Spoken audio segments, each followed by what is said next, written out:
Hey, which seats are on? Which seats are on? He might not like it, well,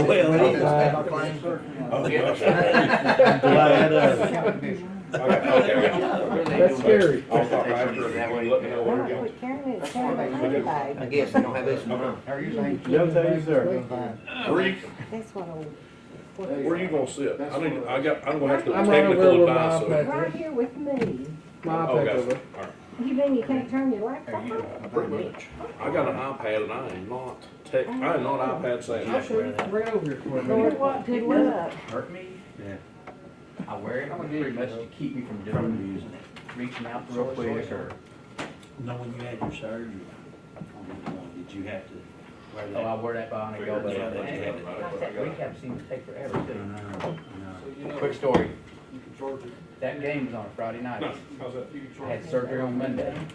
Wednesday, I had my interview for my first principal. So my wife drives me to the interview. I'm on Loratab. Halfway there, I gotta get to the stop so I can throw up. Yes.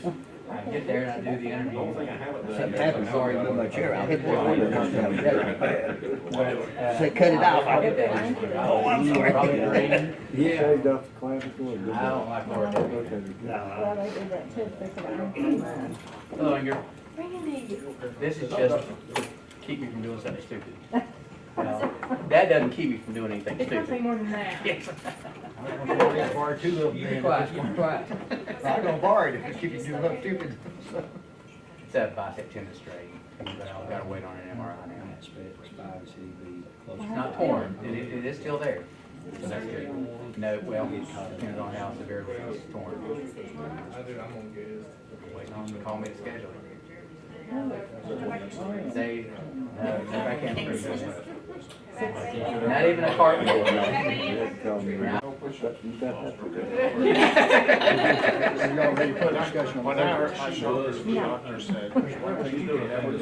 Share what we Can never know, do. but Which is nothing. Which is nothing. Because it's something to do. Well, I have to sell mine then. It's something to do with the shoulder replacement and that action and Well, I that jolt. think, And that it's off me and replacement. I Never work. do that ever. I love Okay. them. As a young person, They'll be secure. I did a lot of postal diggers. I've done But some. I, those rent things, those things you rent now, those operators, Yeah, yeah. that was when I was. Nope. Well, it takes a man to do that. That's right. But I don't think it I just will. wanted to. Thank you, dear. It's not cut me much, but. See, now you're taking off. You heard that. A meal would be great. I love steak. Shake up, like shake up. There was no. And everybody would like some MRI. It's one thing How you did it. But you gotta find. I'm helping out the county.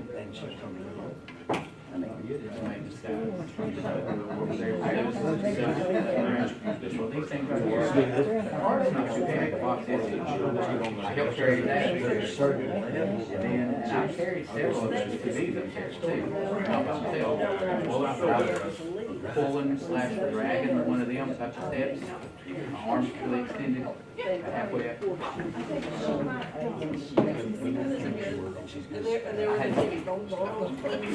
Yeah, I kind of had it. I had to sit down for a minute. Better because I was like, Those things are heavy. No, if they didn't take one of the files and do it for me, I'd have been working on that. So, in here. Oh, I wouldn't. Clever share. I tell you when you use clever share. Well, I think you do, but I have to do technology, so. Why don't you come to the presentation at Amy then? Maybe. I got lost after an hour, but. I said, I told her, I said, I got pretty good until I realized I had no idea how to turn this thing on and off. Remember there was some issue. She said, well, it's just the button on the front. I said, like, I realized that. Yeah, she remember the toggle on the back? Yeah, Better yeah. work toggle on like. I realized that don't, if that don't work, I'm already gonna call her anyway, so.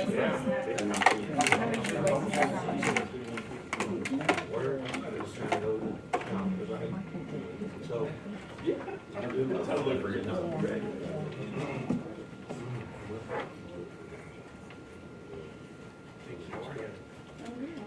I'm sitting in here because I got a new iPad, and no one knows how to use it.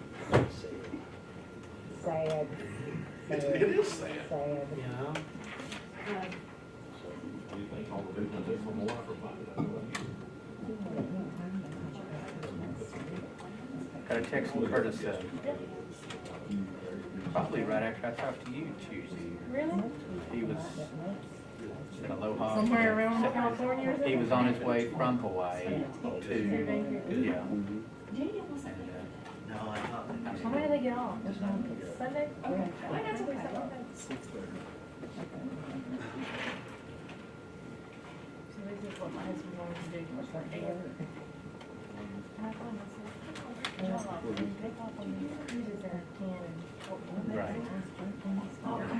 You know, I would never, I might get my wife on like a Alaska cruise, something like that, but there's no way I would, she would ever go with me on a Jamaica or Caribbean type cruise. I don't know, she just couldn't do it.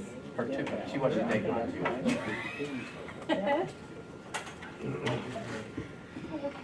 Well, we love cruise. I've never done it. Yeah, the Alaska cruise is my favorite. So you've done that too? Royal Caribbean.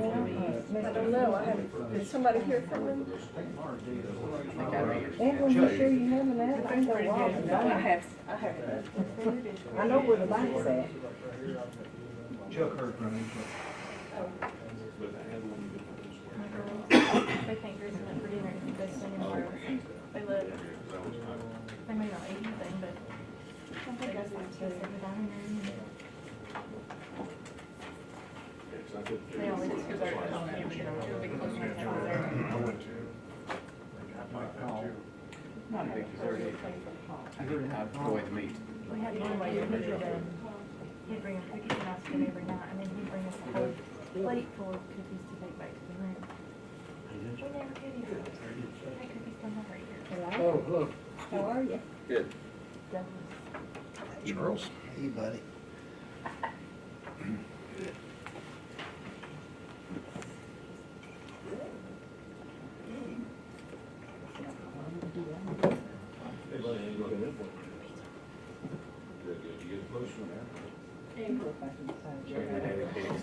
I usually get a pick from somebody each day. That's my Boston babies. Yeah, smart. Oh, I didn't realize that. My oldest daughter's in Boston. Well, this one, how old is she? Katie will be in October. She'll be I was thinking she's supposed to my Ellie. My Ellie will be 3 in May. Yeah. Get ready for it.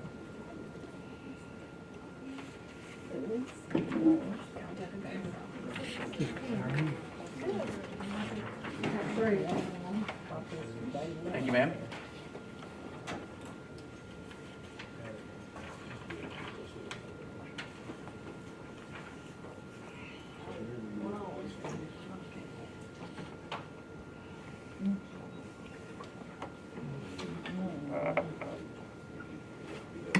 Anybody have there? You know.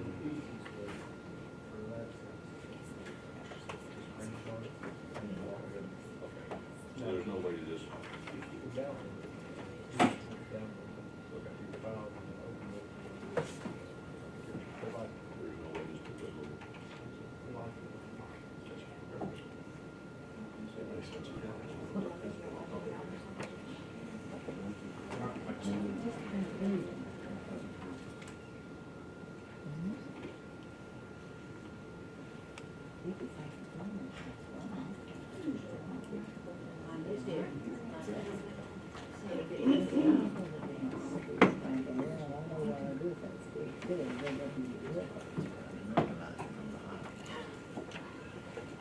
Yes, it's a good thing or a bad thing. I'll make no sense.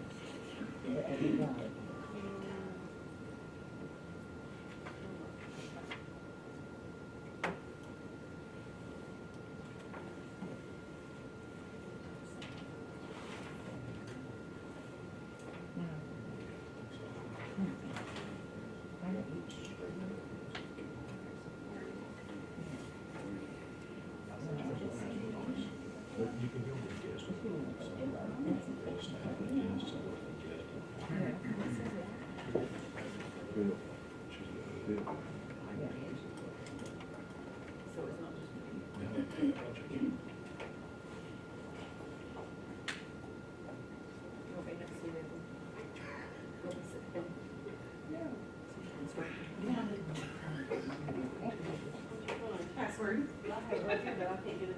Looks like everything's changed in here for some reason. So will it be different when I go downstairs? We'll have to start over. No, I think it'd be okay to go. I hope it works one. You don't have that with Eric, you've got Yes, that was Fred Martin. birth dates and initials and capital letters and exclamation points and. Just see if it's working. If one of his passwords ever gets back, they're really good because he has the most complicated passwords I've ever seen. Okay, every time I see him, he's got a password. Oh, just make Yeah. Yeah, and you can't use any of your previous two. So luckily I have two children and a husband with the anniversary date, so I can rotate them around. So you got a husband with an anniversary date? Yeah, I do. Not an expiration date. That's better than. That I know of yet. I have a header on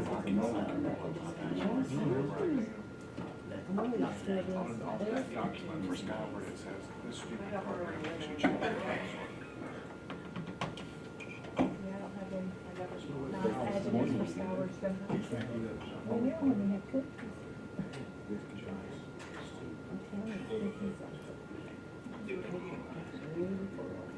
Biscuit and gravy. We said I could buy some water.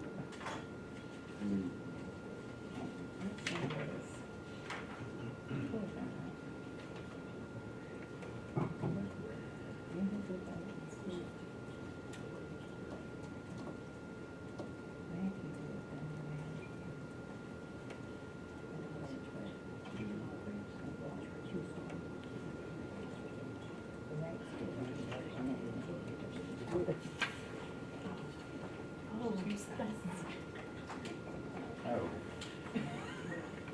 And there's a grooming amongst the audience. Review of facility.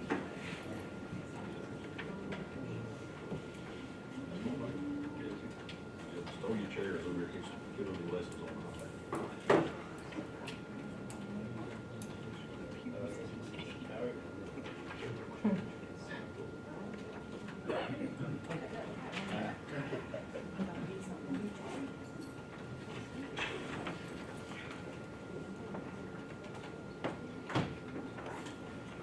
He's like, can you believe it's supposed to rain this weekend? Guess what we're doing?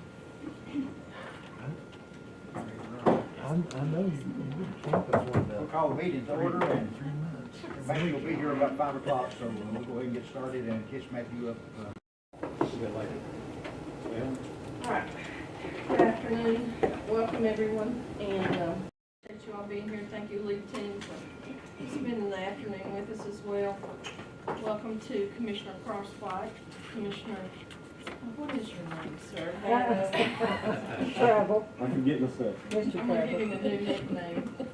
Each one of you have a pen that Commissioner Crosswhite she has given all of our staff and all of you a pen this evening, so I wanted to make sure you have that. Well deserved, well deserved. Thank you. All right, we're gonna get started. We have a pretty lengthy agenda, and some of the items on the agenda will require some lengthy discussion. The first item, I have 3 things, actually 2 now, check that one off. 2 things I wanted to share that are not on the board agenda, but I do want to provide you information in regard to those 2 things. The first one there that you'll see, and I'm using the screen over here, is in regard to our math textbooks at your last meeting. You did approve the math textbook adoption. Moving forward, I want you to know that this is by far the most expensive adoption our school district has ever experienced in any subject area. In fact, it is twice what it has cost us in any other adoption year for textbooks. Now, you'll see that this is for math textbooks over the course of 6 years. We have done our very best to utilize ESSER funds wherever we could for this purchase. And I will continue to remind all of us that ESSER funds, there's no new money coming, and that money is being exhausted, and will be exhausted very soon, all of it. It is being, it's been great news to have it now because, quite frankly, I'm not real sure how we would have made this purchase this year. ESSER 2, you can see the figures there for ESSER 2 and 3, right at $900,000, and then what we're spending out of this year's 22-23 general purpose budget, and then 23-24 general purpose budget. Some of you may say, well, why are you doing it that way? Why didn't you just purchase it all up front? Well, we can't, because you can't purchase materials for a year outside of the ESSER year. So that made it very difficult, and that's how we got into having to spend monies in the GP years. This is for high school, and it's got hardback books, some consumables for middle school and elementary consumables. That means we're getting new books every year for those grades. Also, out of ESSER 2, we have gone back and we are going to purchase some hardback science textbooks for middle school. The reason we are doing that is the state has once again put off the science textbook adoption, which should have been next year, but now they've put it next year as a review year, and the adoption process won't take place until actually 24-25, which we will be looking at a very large expense, I feel sure then. The thing about science textbooks that differ from the math textbooks is they're not always the consumables. We have purchased, we're in the process of purchasing science textbooks, class sets for middle school classrooms for next year, so that we do have science textbooks on the shelf, because right now we don't have anything. It's been, the textbook adoption cycle has been a challenge. Quite frankly, there's been a lot of things that's been a challenge that's coming from the State Department.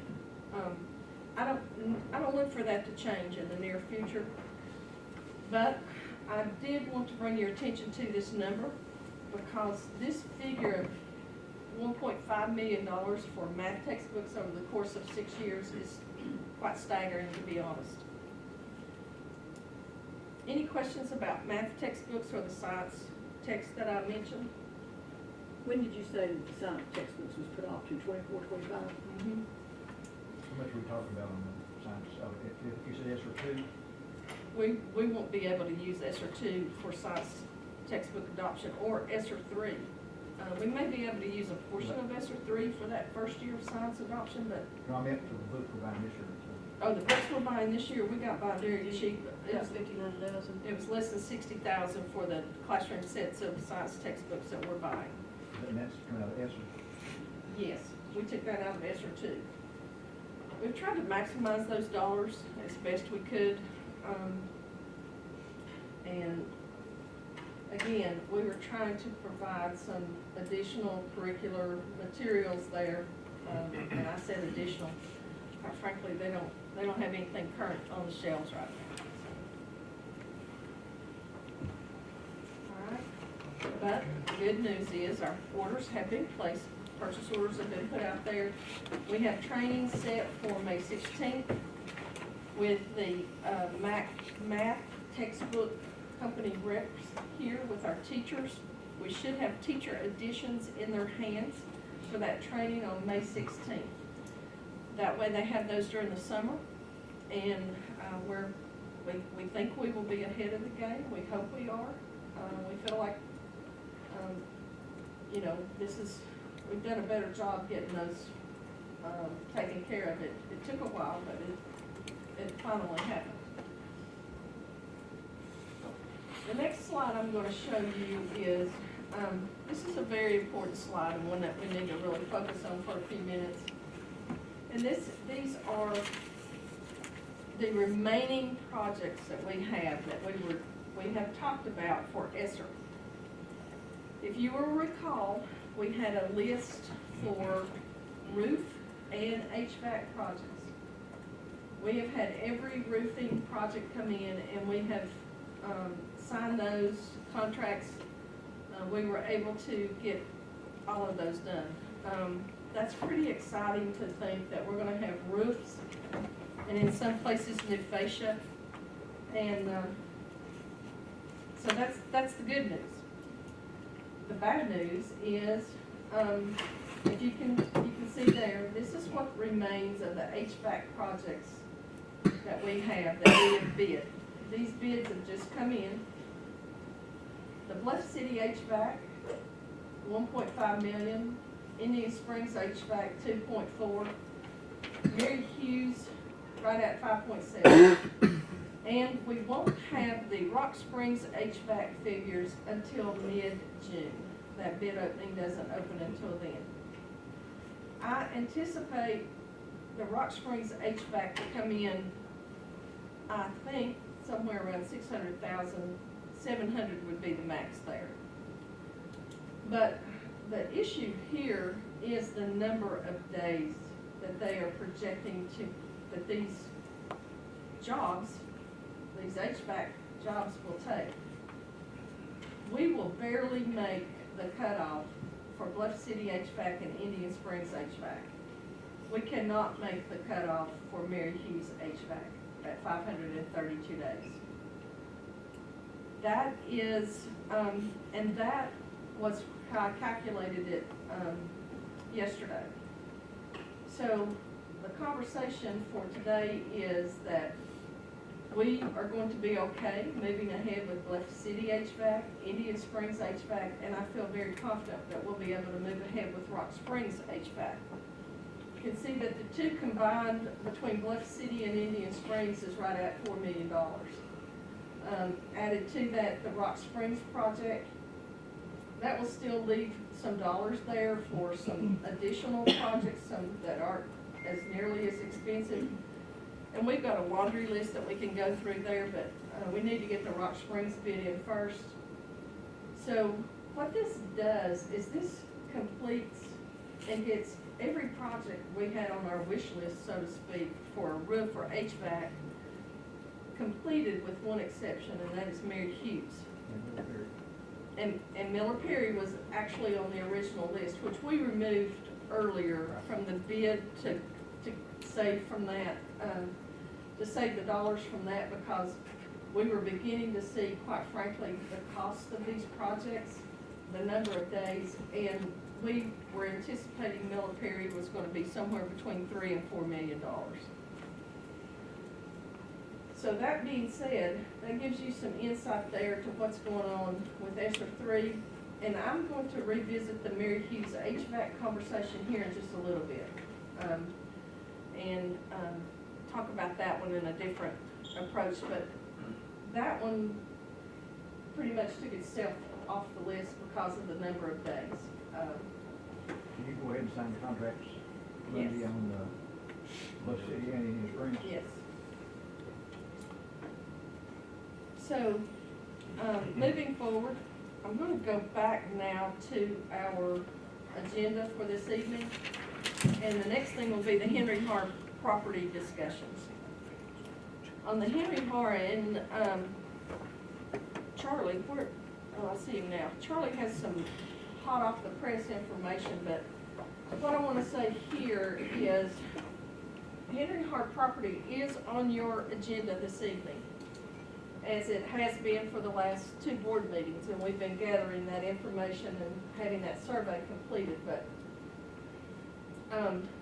what I'm proposing and what I will be doing this evening is I will be making a recommendation to the board that the board declare the property on Henry Har surplus.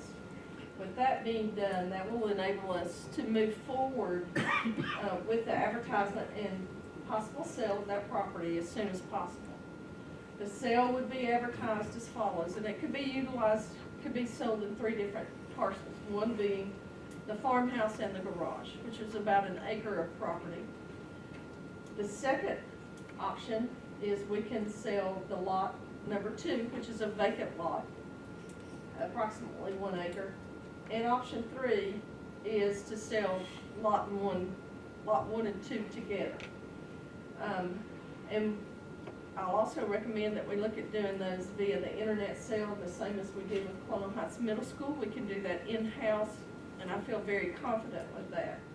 Now, I'm gonna stop there, and I'm gonna ask Charlie if he will provide you with the information that he got earlier today.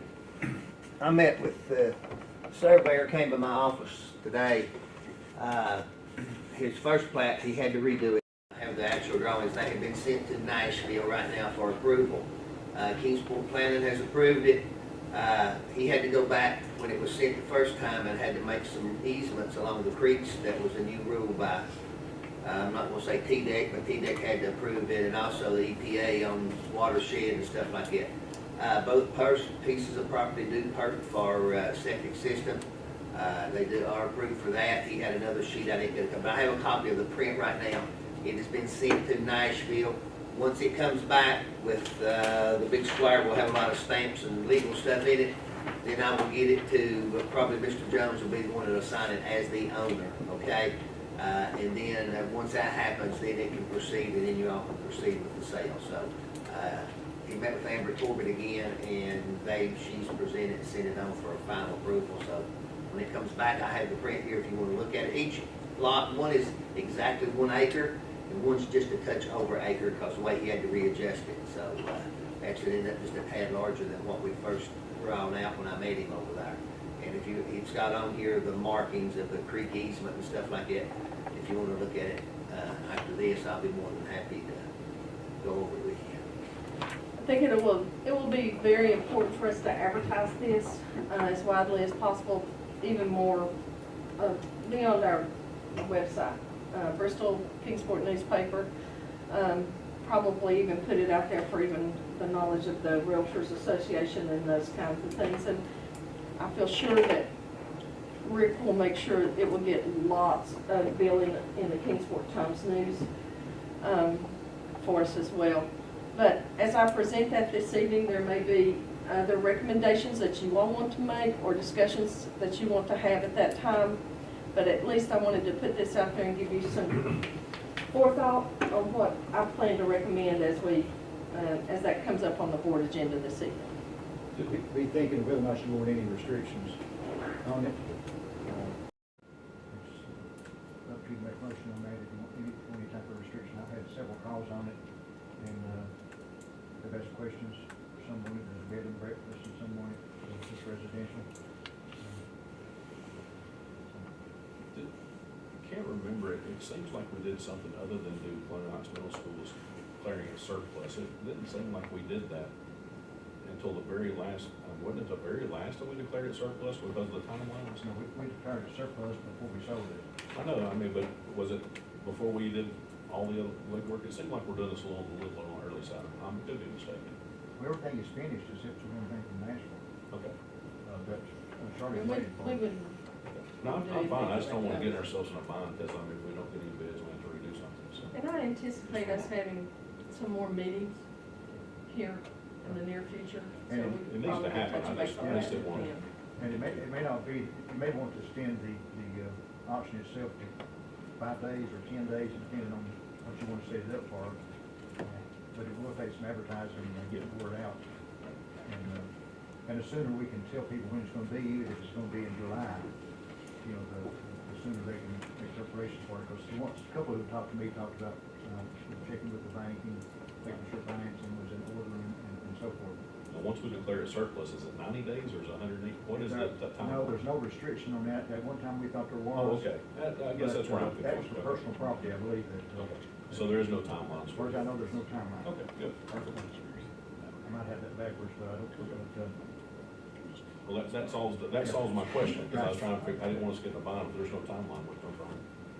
I think we're good on everything. It's just that one thing from Nashville, and under the recommendation, if it comes in, as soon as that's complete, we can advertise. That would get us started with getting the word out and setting the date. And we can set the date in June, I guess, if you want to. Sounds great. So the calls you've had have been, are they asking for the whole property, or are they just asking for the lot? Well, That way we know. one individual actually made an offer on the house and the lot, just one lot. The other individual that I talked with in depth wants both of them, and they're interested in doing something with both of them together. And both of them are local people, it's just individuals, just not a company or anything.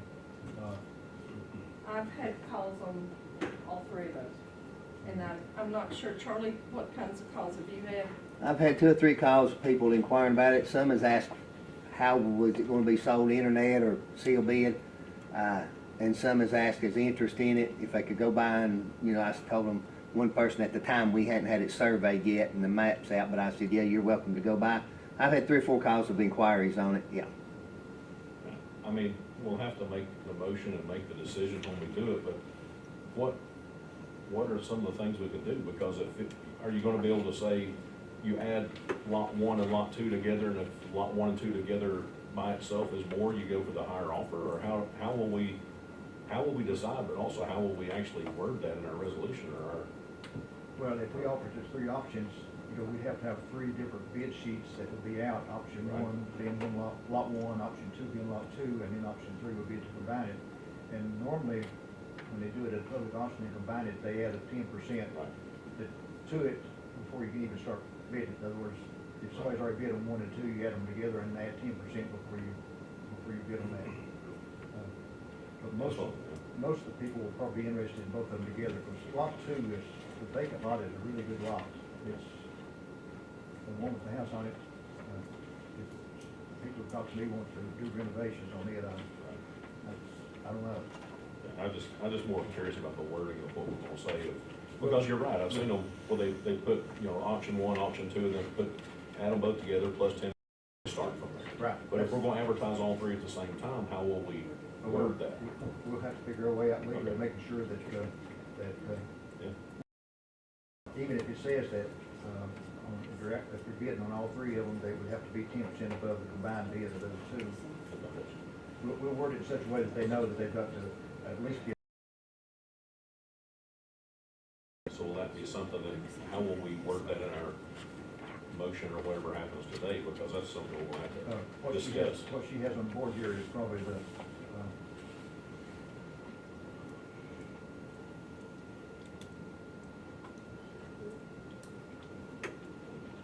Maybe what I add to that.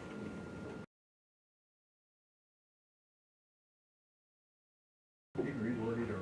Oh, I'm fine, I'm good with what we're saying, but it's not, that doesn't say that, so I mean, Right, I it want us doesn't say to the kind 10%, of, what you're talking about. I want us to kind of figure out how we're gonna advertise it, and want it. And that would be something that I would ask, after I put this recommendation out there tonight, that during after, if it does get a second, then while that. Any other questions? The next item would be item 6B, the lease agreement. And I think everything's agreeable here. The only thing that I had asked him in my review was, and Mr. Jones, was that we add a statement pertains to maintaining the surface of the parking lot. This lease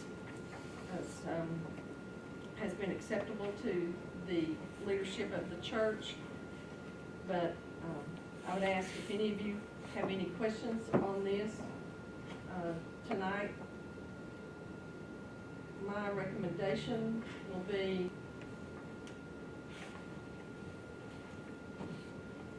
it's very similar to the lease that we've had in the past. And it'll all be paid up front out of the 23-24 Yes, budget. 23-24 budget.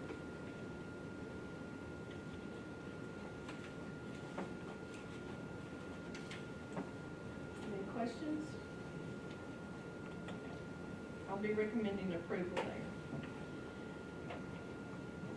We will then move into item number 7.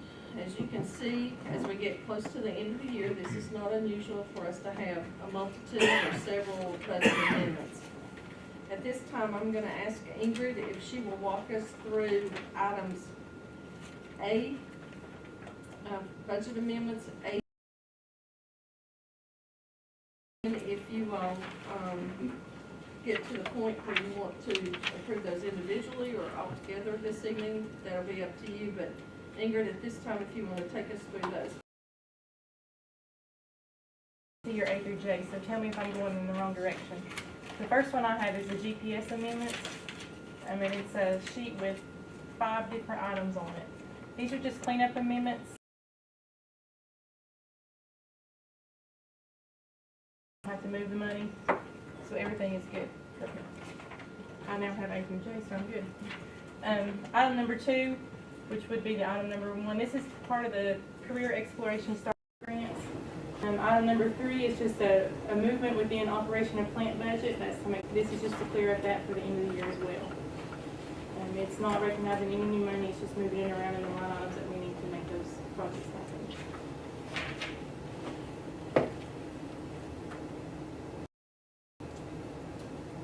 Letter C is the Resilient School Communities Grant. We have never recognized this grant, but it's a grant that we've been awarded. I don't know that we're going to be able to utilize it, but it is in our E-plan. Angie, correct me if I'm wrong, but we've tried to send this one back and they won't take it. Yes, that's right. Some of this stuff, it's impossible to spend. We've tried every way in the world. But that's just to recognize that grant because it is in our E-plan, because they haven't taken it back yet. And in particular, that grant, they wanted us to hire somebody to do something just for this one school year, and that was it. And at the end of the year, the position would be gone. We did try to hire someone who then turned us down, and by the end of the year was halfway over, so. Trying to hire anybody in this day and time is almost impossible. ESSER 2.0 amendment, again, we're just moving that around to do those projects or textbooks mainly for that one. CTE Perkins amendment.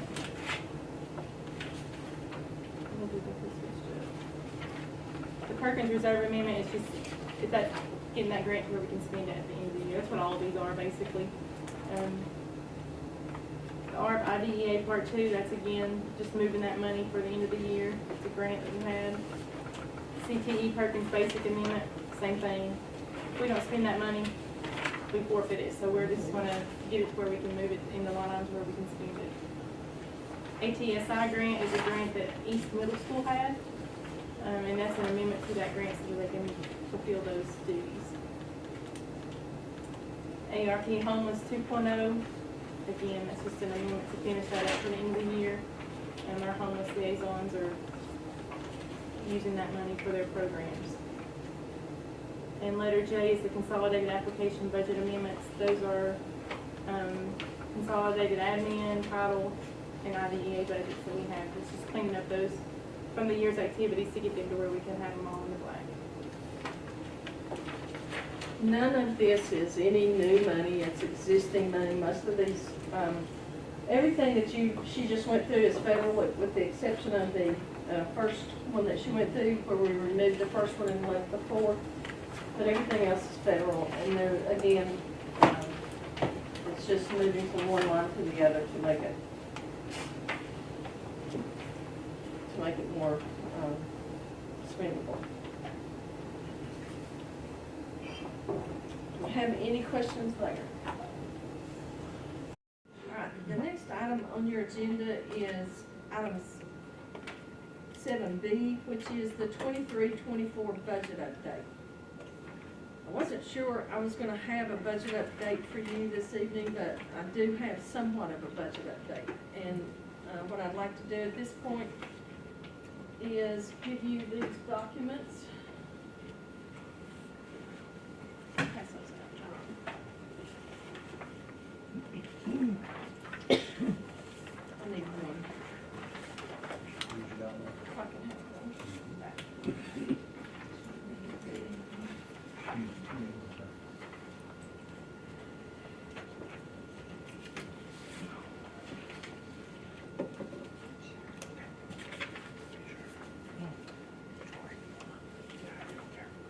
All right, what you're getting here is actually two documents. The first one is dated April 28th. At the end of each month, and it's been occurring since February, we've been getting a TISA estimate. And you can see the first two pages are cover pages with the TISA estimate. If you go to the third page, we'll look at our TISA estimate. Again, this is our new funding formula for schools, replacing the BEP. And as you look, this is what's called the base formula weighted for students. Our base, as it is for any other student across the state of Tennessee, starts at $6,860. From there, you can see that there are different weights. There's also direct funding, and there's also an area for outcomes. As you look through that, you can see how our dollars are being calculated. There's still some question, and we continue to try to go through this.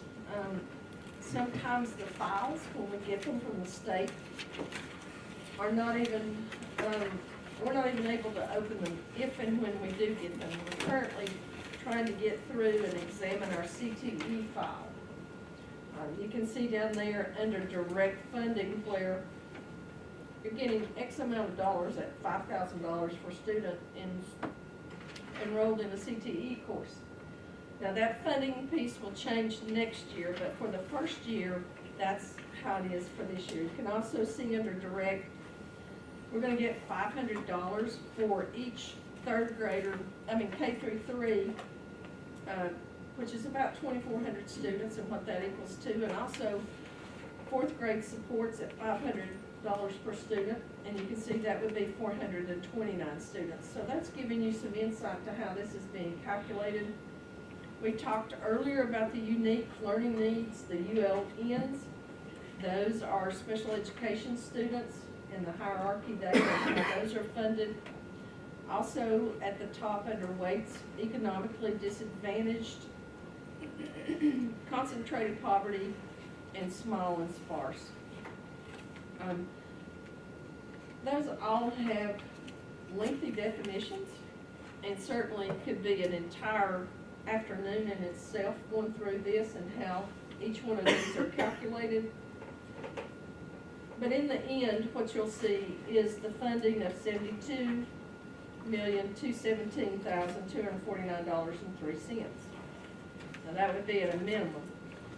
If you go to the next page, you can see this page is, if you look in the middle, the April TISA state and local contributions estimate. As you go through this, you can see at the very bottom there what our maintenance of effort is, with our local contribution at $37,523,718. That, if you look right above that, you can see the total funding, base, weights, and direct, and that's the figure I just read to you from the previous page. What is the minimum the local could have done, but don't because of our maintenance of effort. What the state puts in, and that's how that 72 comes up. But our maintenance of effort is 37, which takes it to a different level. If you go to the next page, and I received this yesterday at 4:09 p.m. And this is the projected local school revenues that came from Mr. Bailey yesterday afternoon. You can see what our original budget for 22-23 was versus what the 2023 and a 4, I'm assuming that's 24, projection is. As you look through that, the first line there is current property tax. You will see this year we were funded at $21,206,701. The projection is that we would lose $4 million, over $4 million in property tax at $17,050,000. You can see how the other numbers vary coming down through there. But the other biggie is the local option sales tax. This year, the original budget was at $13,303,017. They're projecting an increase in local option sales tax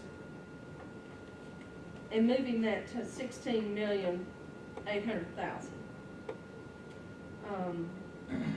You can see the local taxes for 22-23 was 35,659,718 versus the 23-24 projection of 35,446,421. Coming on down, you can see total local funding, and there is a difference there, and I didn't write that down. Ingrid, can you tell me what that difference is from 23, from the original to the projection? It's what was it? 213,797. 213,797 less. And then our ADM for our original budget was 8,182, and you can see our ADM in this figure, the 8,125.83 is the same figure that is on the top of the TISA calculation. Now, this is not a final. You can see on the TISA, this says April estimate. We will also get a May estimate, and then we'll get a June final, I believe. These weren't coming in very timely from the state on TISA, but those have gotten a little more timely. Now, the interesting part here is, and the part that I want to make sure that we're clear on, is property tax is a guaranteed, a very steady tax rate for schools. Sales tax, it can be questionable. It doesn't always come in what is projected, and it could come in above projections. It could come in below projections. Sales tax has been coming in above projections, but that doesn't mean it's going to continue to stay that way. As Ingrid and I and Mr. Carter looked at this earlier today, to lose over $4 million in property tax is about, by our calculations, about 26 cents. We don't know the value of the penny right now, nor do we know what the property tax rate is going to be. We haven't been given either one of those figures. Would you agree, Ingrid? Yes, ma'am. Our first question would be, that's a lot of property tax being shifted away from schools. Where's it being shifted to? The second question I would have is, as we plan our budget, it's very difficult to plan a budget on funds that, in my opinion, are not sustainable. Especially when you're committing funds in your budget to salaries and wages. Now, once a budget is approved, and if this funding of this, let's say that $16.8 million here in sales tax, if that did not come in, the commission is still, by law, has to fulfill what they've committed to here, which I think is a risky option for them as well. Where would that money come from? Because they will already have committed that property tax dollars elsewhere. The key point here too, we're losing $4 million for Sullivan County. Add in what Bristol and Kingsport's losing for education, and it comes up to 9.1 million thereabouts that's being taken from property tax. So it's a loss for the other school systems as well, based on the share, city-county split. Spent a little time with these figures last night, but we dug into them more this morning, and we agree. It's somewhere between $9 and $2 million that we think. It's easy to come back and say, well, we're going to make that up in sales tax revenues. The sales tax revenues aren't always going to be where they have been. ESSER monies are leaving. These dollars that were out there, that were what I call free money to people, those have gone away. I don't feel comfortable with utilizing sales tax, even though you would have it for 1 year. That doesn't mean for multiple years. And I've never agreed with losing property tax and supplanting with sales tax. I don't think it's, but that's what I was presented with yesterday. Now, we had worked on budget, for some time now. Our focus, our number one focus on the budget was coming up with a new pay scale for support staff employees, and we've done that. And I was ready to move forward for more discussion on that. And when I talk about support staff, I'm not only talking about you know, a lot of people look at support staff as your maintenance staff and those teacher aides. It's our cafeteria workers, it's our school bus drivers, it's our nurses. It's anybody that would be considered staff that doesn't have a teacher license. The other piece that we were trying to prepare for is by 2026, the governor said that we have to have a minimum teacher salary of $50,000. We're at 42 right now for BS and zero. That means between now and then, we gotta make up that amount of money. We can't wait until 2026, in my opinion, to try to make that ground up. So we were going to propose a portion of that this year, a portion of that next year, so that when that comes, we're not sitting there and we can't fund that. And it would take at least $1 million to make up a $1,500 step this year, would it not? It would, be right at it. Now, that's just talking pay raises. You know, we're looking at a 6% health insurance increase for 6 months. Health insurance runs on a different calendar than the school year. So come January 1, we will experience an increase in health insurance, and the projection there, as per what's in the governor's budget, is 6%. So just looking at the minimum things, I mean, we opened bus bids yesterday, and I couldn't believe where those went. I mean, that was over $100 a day increase for bus bids. So we certainly will be having a different conversation there. But I just want to make the board aware that, you know, having gotten this yesterday at 4:09, I do not have a budget to put before you all. I anticipate a called meeting in the near future. We did have some budget figures ready to go, but I'm hesitant about some things at this point because I don't view sales tax revenues as a good funding source for reoccurring expenses. Evelyn, can I ask a question? Yes. And I don't mean to belabor this, but just for my own understanding, walk me through the simplistic of why we lost the $4 million in property taxes. Well, with the, not only with the financial management system, but also with the new law that was passed last year. Last year, the funding body now has the authority to set your revenues. And this has come from Mr. Bailey yesterday. So this is the revenues that he has sent over to us as to how he has outlined what our budget would be. Prior to that, and prior to the financial management system, you know, we would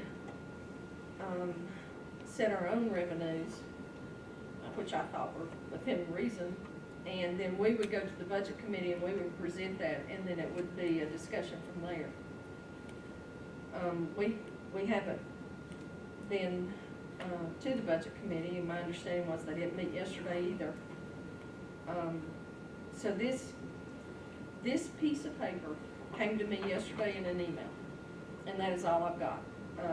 And the email said, here's the revenues. So is the county commission budget committee responsible for this, or Larry Bailey's responsible for this, or a combination thereof, or none of the above?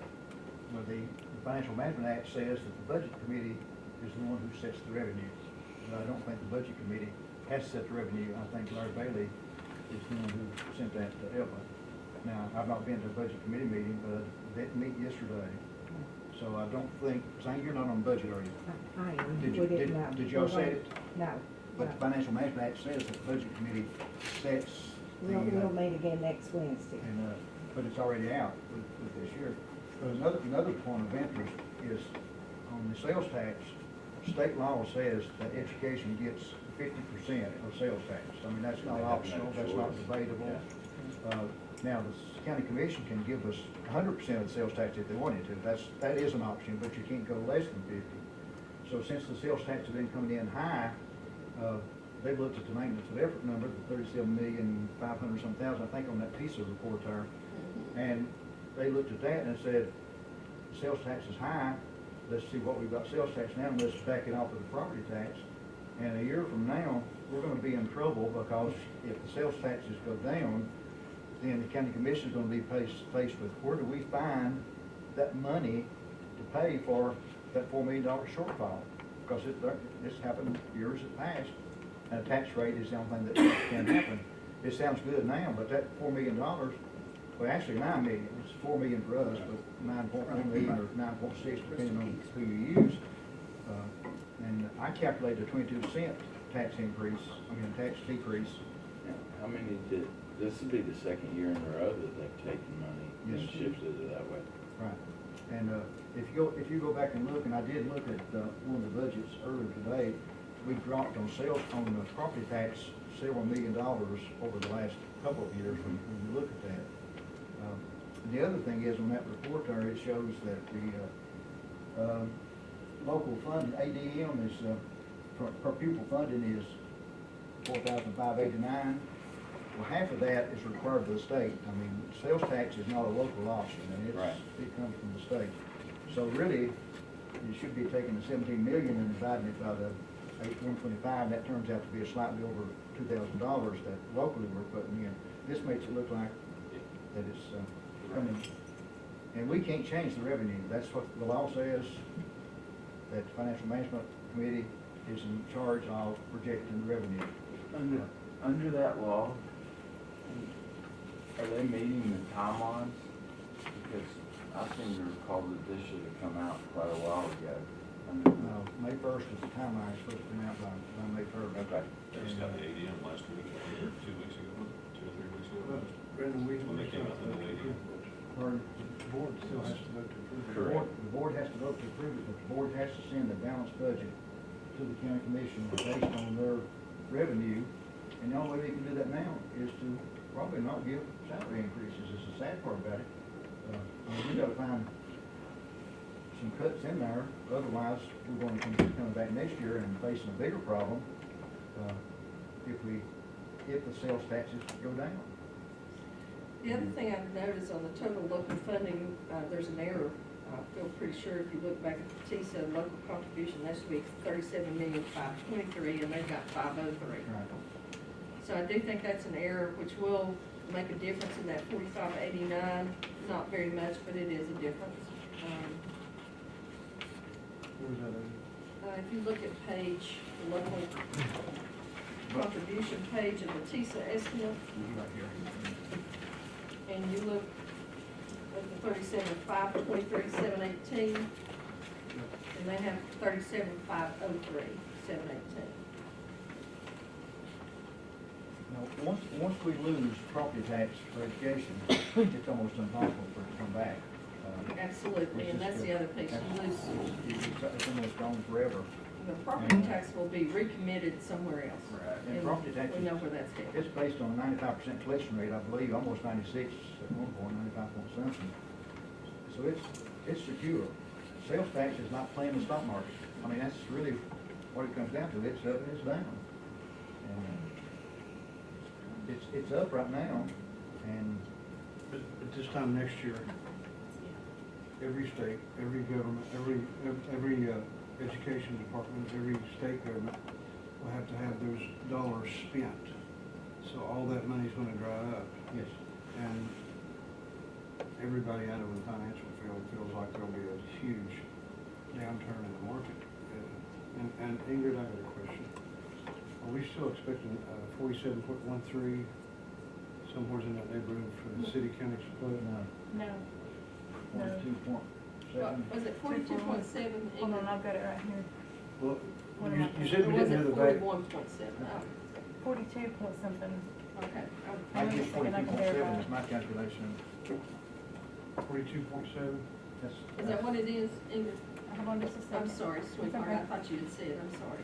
42.4714 is what our certified rate I knew is for seven was in there. 42 point, 4714.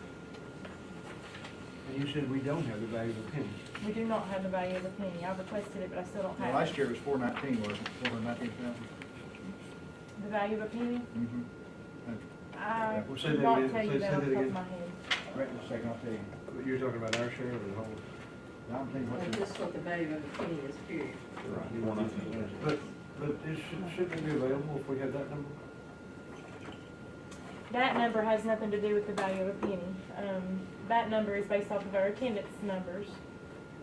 Usually, when I was in finance, we got the value of a penny in February. When I worked in Carter County, I got with the trustee, or with the assessor, and we got the value of the penny. 419, 211, is that? Okay, yeah, that sounds about right. The last time I looked up, I got an estimate, it was 370 something, so I'd say reappraisal It of was that three, value. it was 372 year before last. There you go, okay. And, So we will get 42.4714% of that penny. yes, So I don't know what it is this year, but we'll use 419. If you do that, we'll get 42.4714% of that penny That's for what I'm Sullivan getting at. County. If we- The if we cities know- will get the remainder of that penny, So if we know that percentage, we can calculate our part of that. based off of We that know last our year's value. percentage, we just gotta know what the value of the penny is, and we don't know what that is. Who's holding that up? Where's that at? Well, that would have to come from Larry Bailey's office, I think. you won't get that, I don't think, until the budget's printed. We didn't last year. No, we didn't get it till the very end. My notes from 2 years ago say that we should get it at the end of the March, and that in that year, we didn't have it as of 4/11. This is May the 1st.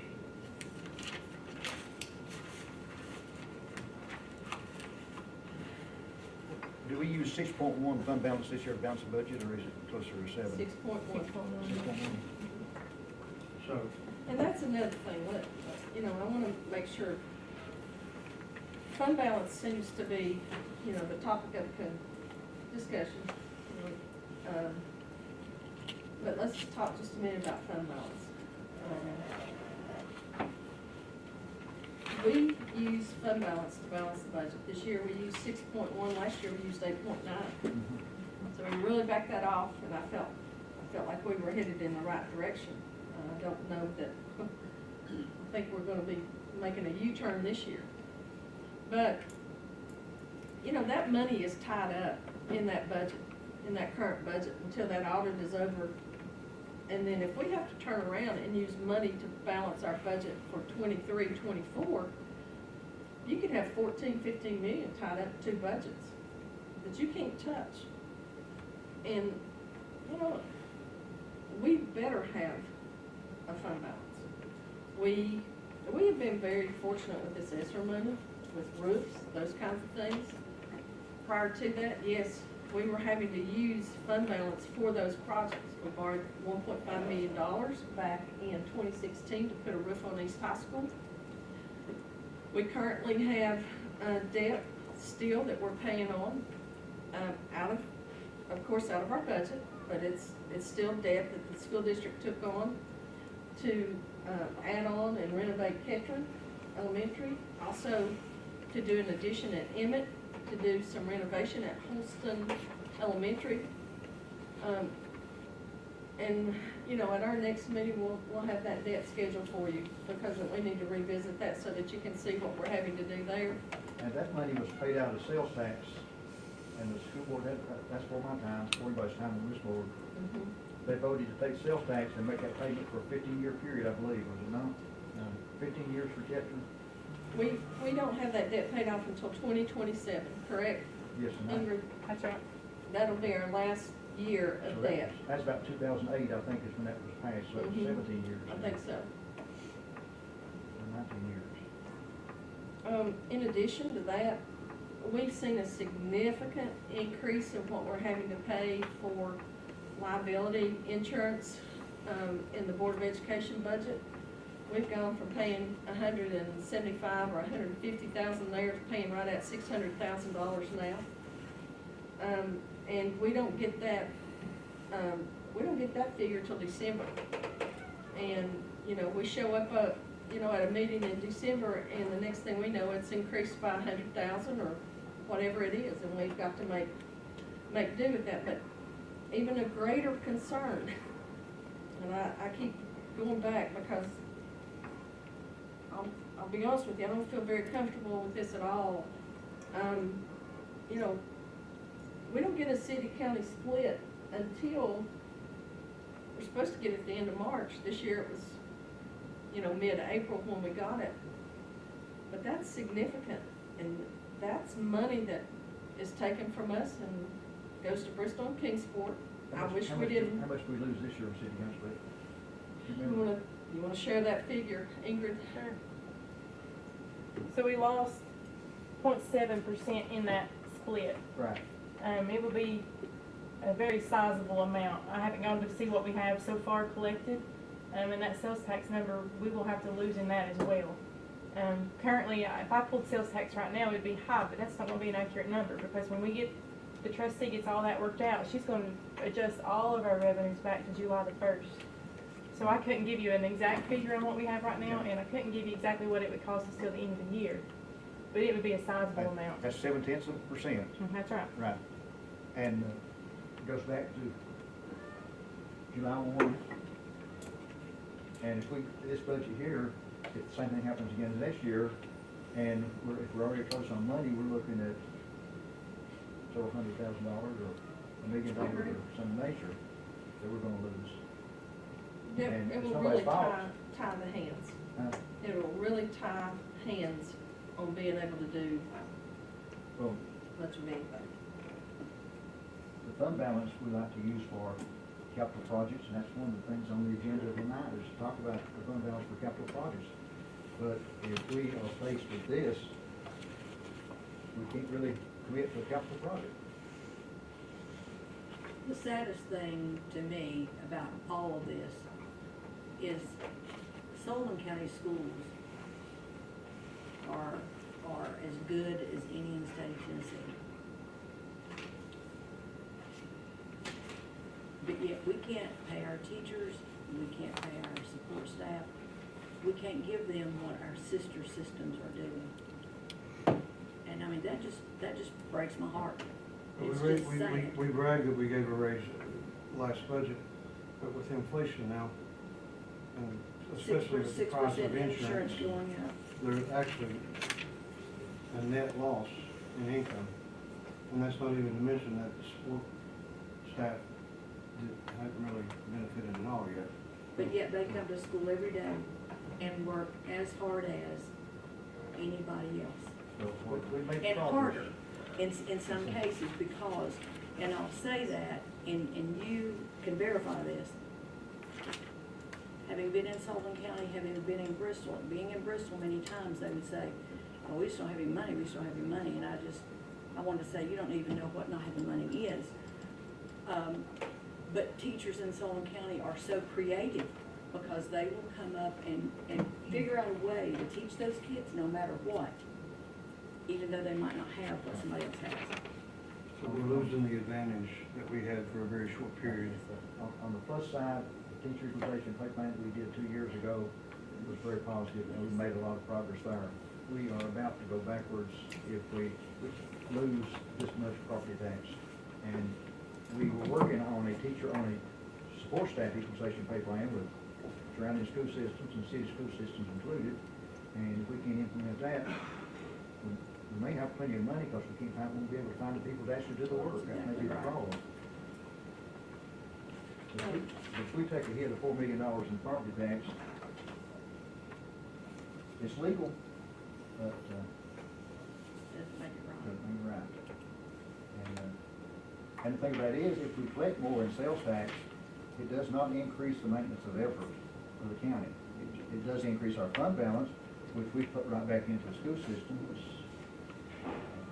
And that is where this is headed, Yes. is to lower the maintenance of effort. Yes. We know that. I mean, everybody at the table knows that, which, that is unfortunate because, I want people to be proud of our school district, I think they are, but it's going to take, you can't take these kinds of hits and still continue to do the things that you do, so. Every budget projection, revenue projection is a policy choice, and unfortunately, all I've seen recently is a policy choice to not give public education money locally except as mandated by law, and this demonstrates that. I will say one thing about that, and I mean, since. I welcome that comment because, Well, I mean, so we've been, over the last few years, we've been saying that same thing as far as we're not funding enough. And so because of that, I actually got together and was putting a package together. We had it at our education committee meeting. And I don't know how it was, a few years ago, we were talking about how it was $1,500 is all we got over maintenance of effort. It was some number like that. Well, so I went back and looked, and there's 2 checks on maintenance of effort. The first check is, did you give us as much as you did last year? If you did, check mark, we're good to go. If you didn't, did you give us as much per student as you did last year? So the second check is basically the true maintenance of effort. That is where it is. Did you give us as much per student? So 3 years ago, Sullivan County gave the Sullivan County Board of Education $1.4 million more than they had to. 2 years ago, it was $2.1 million more than they had to. And last year was almost $1.1 million more than they had to. So, I mean, I get it that we're saying that there's not enough, but Sullivan County's number 5 in the state. Per student, counties, number 5 in the state. I checked them all, went through all the math. That includes Sevier County, which has a tremendous amount of sales tax, and Knox County, which is a consolidated system. So when you take those 2 out, we're number 3 in the state. So, I mean, to say that the local is not impacting, they are giving us a significant amount of money. but I say, by what measure are you By spouting dollar, off those stats? by dollar for dollar. It's on the TSBA website. It shows exactly how much money the local gives. It shows exactly how many ADMs the local has. Do the math and divide it up, and it shows you exactly how much Sure. per student. And that's what that 4584 is. My comment is how you fund something, it relates to policy, and when you're funding nearly 50% of it because you have to by law, and that's your decision, and you have no choice, that's sales tax. There is no other choice, and it keeps shifting in that direction. Is we're gonna give you what we have to give you, and we're gonna keep cutting any discretionary tax. Because there is no choice in TCA code section about local sales tax. I agree. I completely agree with what you're saying on that. I mean, but, and I guess I need to learn a little bit more to figure out why there's such a controversy over the one part of it. I mean, as long as the final total funding number is the same, I'm not really understanding. You might sit back and say that the sales tax doesn't come in that way, but if it doesn't, you made the comment that the county commission will have to find the money, so they'll have to fund that number. the thing about it is, What am I missing? the 37 million is the same. You're looking at bottom dollar, you're Yes. saying 37 million is the same. But basically, what this is doing is taking any safety net away from the school system, because excess sales tax is a safety net for the school system in case we did miscalculate, or in case there is a need in our budget. There have been years when the sales tax did come in low. Now, like, since you've been on the board, it's been on target, it's been either above, it's not been low. We can take you back years ago when it was low, and when there was no fund balance in the school system. When it was low, did they not have to return the money to the county commission? Did they not have to give you the difference? The county commission does have to give you the difference. There's an attorney general's opinion that ruled on that. They've got to fund it, but then you were still being funded at minimum. When we did Kettering, and it again is before my time, but when we did Kettering, the only way we could get Kettering renovated and remodeled was for the school system to agree to take their sales tax money and vote for the next so many years to pay that. The only way that we could get several ESG grants that came in for several of the schools was to use sales tax money. You can go back and look at the county resolutions of where that was actually approved. The only way you can use sales tax money to pay debt service is for the school board to approve it, and our school board approved it. I would not vote for it if it came here, because I can see that when they did that, what they were doing was taking away from teacher pay. That's why we dropped so low in teacher pay over that 20-year period. We were making payment at Kettering, we were making payment at Holston, we were making payment at Emmett, and because we were making sales tax payments for that, we were not able to increase teacher salaries. We weren't able to pay support staff. And did we get behind because of that? No question about it. I think we had a $1.6 million, I think that was paid off, back in 6 years ago, 4 years ago, that we were making payments on. And we borrowed money for East, and we did that intentionally on the roof, instead of using our fund balance and depleting that. But when Evelyn first came on as superintendent, the fund balance was, what, $3 million or $2 million? It was down very low. We have to keep 3%. Jason Mumpauer, in a newspaper article last year, before last, Jason said he recommended 16%. And if you look at 16% of an $86 million budget, you're looking at about $13 million, or maybe $14 million, that he recommended as a comptroller. And right now, you may say, well, we've got 16 million, whatever it happens to be, but 6.1 is already funded in the budget. And if we turn around and use $7 million this year to fund the budget, that means we've tied up $13 million of our fund balance, and that doesn't leave. Plus, then we've got 3% we've got to keep, which would be another $3 million. So you've got to have about $18 million that just to cover either what's budgeted or what you're required to do. You can't spend it, but it's there. I understand the fund balance, I mean, I understand what we got and where we're at, and I understand what we need. I was just trying to figure out, I mean, what's your, the main thing that I'm trying to figure out is the bad side of what you're saying is like, when the grand total number is the same. Okay. And if something comes short of sales tax, then the county commission has to make it up. You said that a few minutes ago. So the money is there regardless of which product's coming out of it. So why is it such a disastrous thing? And where is that $4 million that they're taking from, what Sullivan County gonna be used? It doesn't leave any room for growth, that's for sure. Yeah.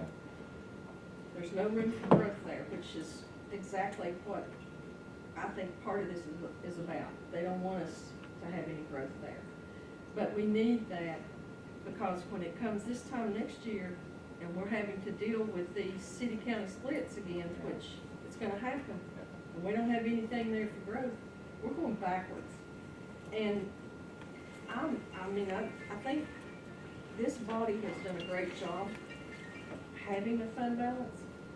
I've said it many times. We should not be punished for that. Oh, but we are.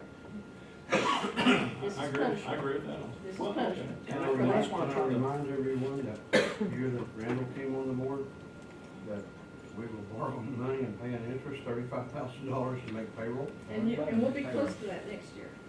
Seriously. We're We'll be almost right back to there again. where I'm just running we the will have numbers. to borrow money to make the first, probably, what, 2-3 payrolls? Ingrid, would you say? Yes, And until we then- get that first DUP payment. And we Yeah. had to go to Keep it county simple. commission to get them borrowed money, didn't we? Yes, we had to borrow it to make payrolls, so, I mean, and we are one of the wealthiest counties in the state, are we not? I say we're top five in funding. I mean, that's, regardless of what you want to say, we're top five funding. But you didn't answer the question, where's that $4 million gonna go? And like I said, it's really $9 million. Well, I can't answer a I question. know. I haven't even asked I'm asked. I'm making a point. Yeah, I mean, okay. It's $9 million. Where does it go? You can't answer that question, no one else can. Oh, I haven't asked. I have no idea. Well, next year when we come in, if we're short, then the school system is gonna be blamed for raising the taxes again. Yeah. Because then in public, they'll say, well, we've got to raise taxes Right. because the school system came up short. The cycle repeats. And, but that's my argument, is there's no room for growth, which, in our case, what if there had been no ESSER monies? Where would we be? We would never have been able to accomplish any number of these projects, possibly one at a time, and by the time you accomplish, whatever, it would have been. $1 million for math books. Look at that. 1.5 million for math books, and I'm serious, when I saw those figures, it was staggering that was the cost for math textbooks. And how much is out of S, 800,000? About 900. 900,000. That's 900 we would have had to come up with. And we have two big adoptions coming up, the science adoption, and then right out on the heels of that is an ELA adoption, which will mirror the math adoption. If it takes $1 million to raise the salaries $1,500 now for support staff, if we had to go up to $8 million all in 1 year, look at what that would be. I mean, that'd be $8 million, that's all we'd be talking about, and then it would look like poor planning on our part. What amount of taxes, what would that equal? Roughly, $8 million. $8 million would be somewhere around 20 cents, maybe. It'd be between 20 and 25 cents on the tax rate. Yeah, but that would be if we got a whole penny, we don't get a whole penny. I know. Yeah. Double it. We Do double you that. expect the value of the penny to go up or down, give or take? I think in the financial management meeting, they were talking about how the values had decreased and they were gonna be in a Okay. terrible spot, so that would make your penny go down. If it stayed the same, and we lost the same percentage in the city county split next year, for our share, we'd lose another almost $3 million. Our share would be at 178 something, and it would be 175 something. So if it stays the same and don't decrease and don't go up, and we'll lose money there again. Now, if the county commission, if Lori Bailey, keep the property tax as it is, keep the sales tax as it was, will we get more sales tax money next year? Probably, which would increase our fund balance. But what are we going to use the fund balance for if it does increase? Capital projects. Yeah. I mean, We haven't had that we a have, budget. we were almost to the point of having a chance to Because we lost that. Yeah. make some progress here, and this is going to set us back. I mean, phase 2 and phase 3 of facilities that's on their agenda, just went out the window. Because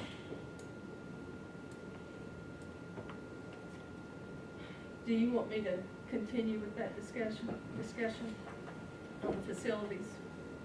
I think we need to refresh everybody's mind of what we had in mind for it.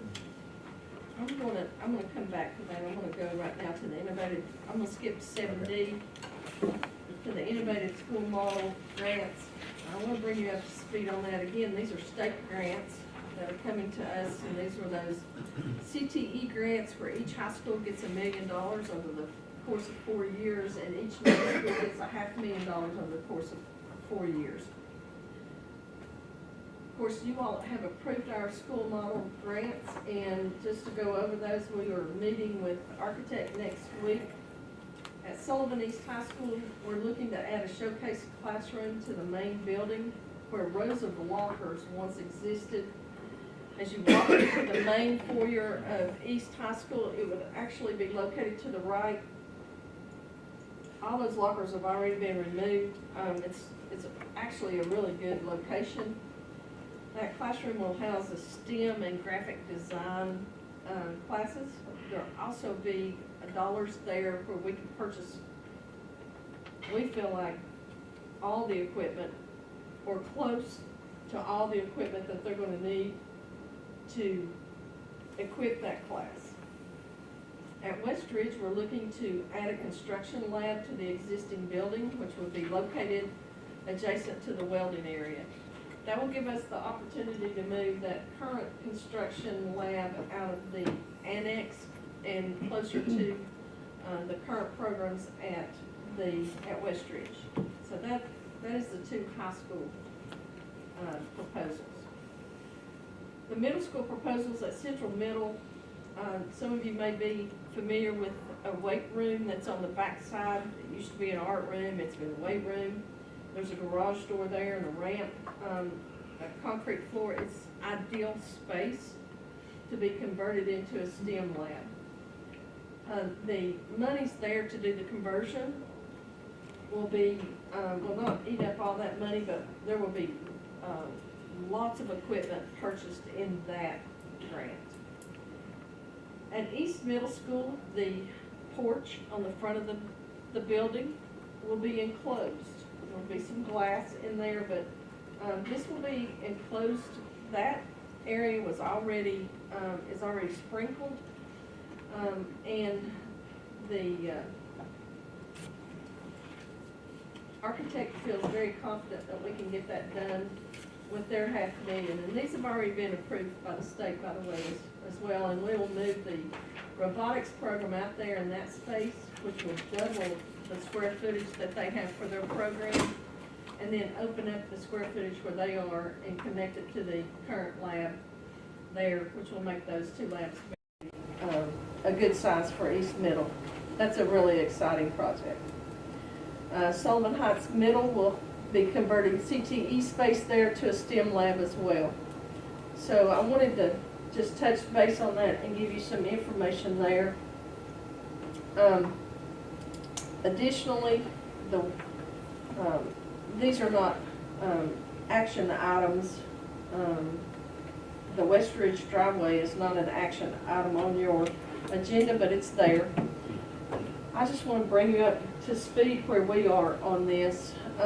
We're currently waiting for Sullivan County Planning and Zoning to complete the study for markings to be placed for the Highway Department to construct a culvert. So that's moving. It's moving slowly. There's been some holdups with permits due to a species of a bat that may be getting ready to be extinct, that we've had to hold off on cutting any trees. There's been permits for the stream, the water.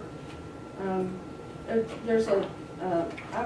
gotten an education about building a road for sure. That's just going to be an update. And then the last thing I had there is in May, we always give you the director's evaluation, which Mr. Jones will handle that. Now, I'll go back to item 7C. I just want to make sure we had enough time.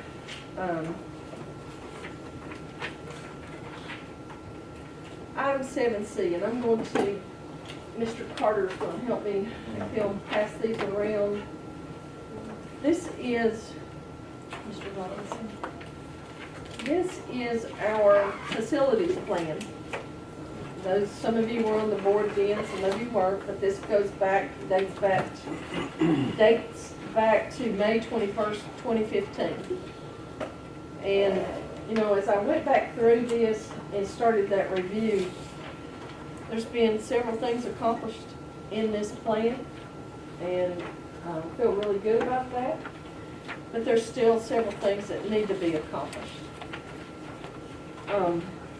So I wanted to look at making a recommendation to update the master facility plan. And as I said earlier, I said I would revisit the Mary Hughes conversation. If you'll recall, earlier in the year, Deneen West did a facility assessment of Mary Hughes, East High School, and Indian Springs.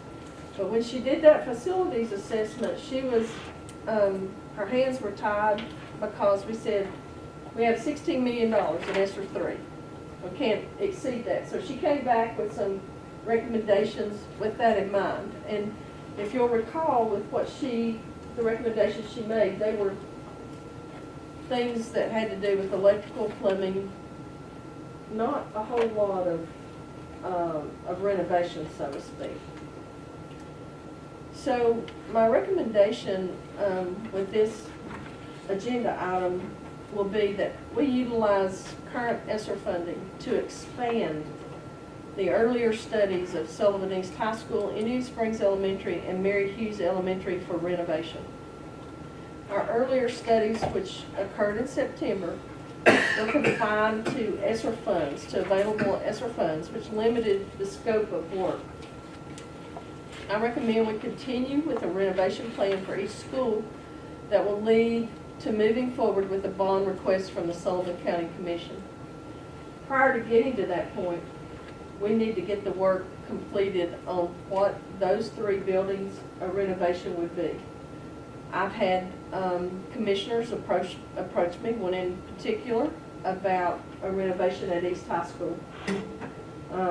We will have some ESSER dollars that we could utilize to ask Deneen, and we can utilize Deneen because she's already been a part of that facility study to come back and actually provide us with an in-depth study of those three buildings and what it would take to renovate. Even though, let's talk about Mary Hughes, even though we're sitting here and we can't meet the days that it would take to do HVAC, we also need an elevator at Mary Hughes. There's several things that need to happen in these three buildings. We don't have an elevator at Indian Springs. We don't have a gym at Indian Springs. That's been a concern for several. We don't have a gym at, other locations. But these three in particular. Indian Springs is our oldest building now in the county. Then Mary Hughes. And then Sullivan East is not one of our older buildings. That building opened in 68, 69, but yet there's a lot of interest in a renovation of that campus.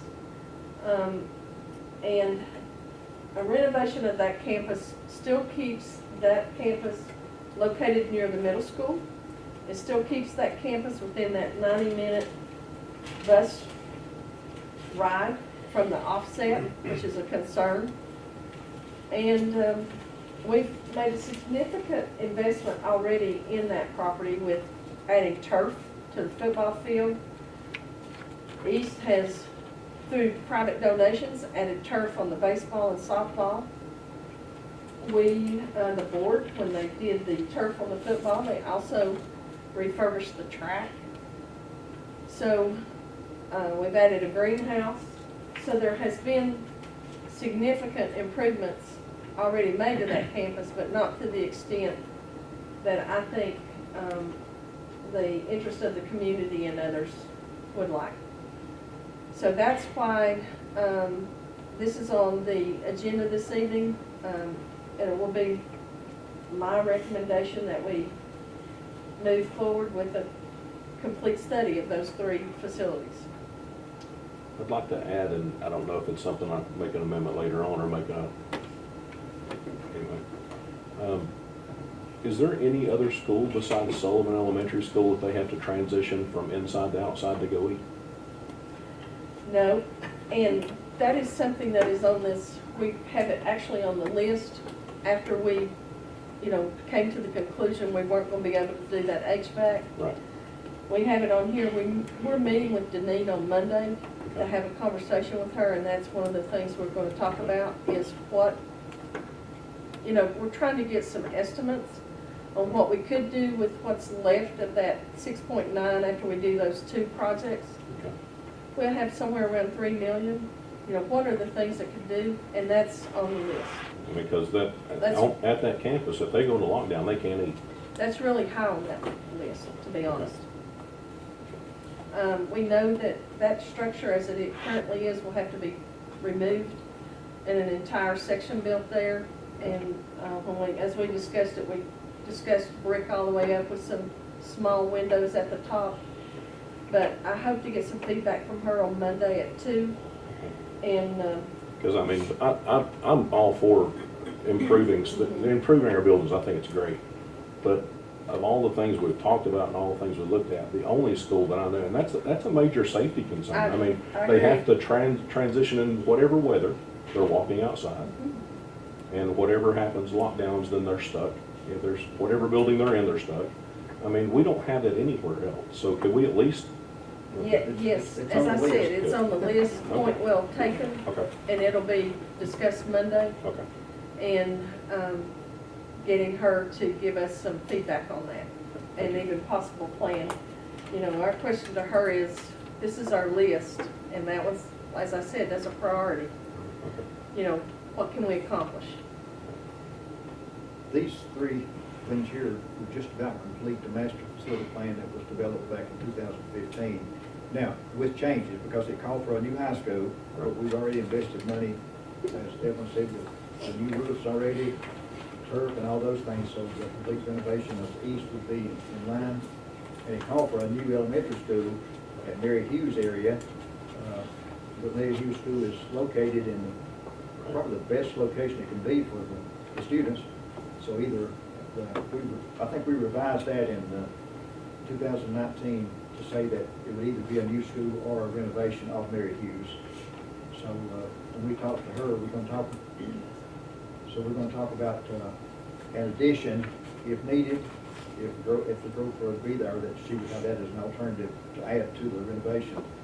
And the one in Indian Springs called for a new school, in the Central Heights, Indian Springs area, but again, we've already invested money in a school, and putting HVAC in and a roof on and those type of things, so renovation is more in line than building a new school.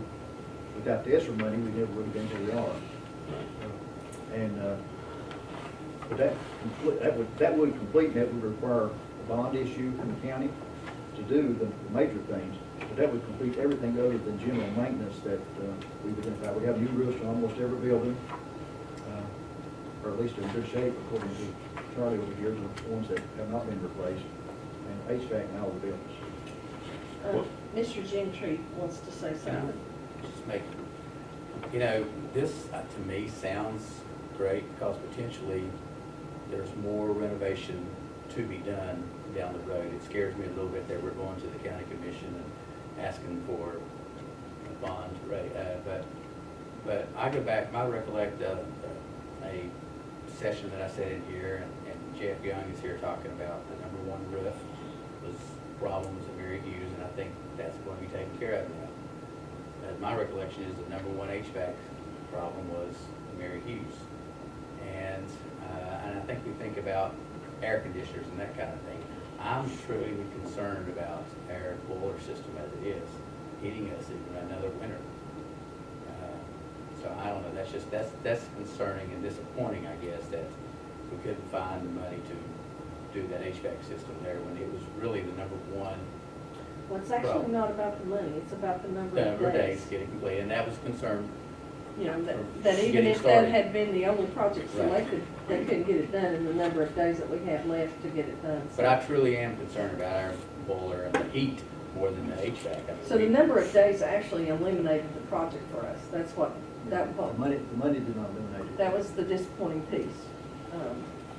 So, to expand a little bit more, I know I'm stuck on this point, but just talking about it. So, we're talking about possibly using whatever the money's left because we couldn't do the Mary Hughes project.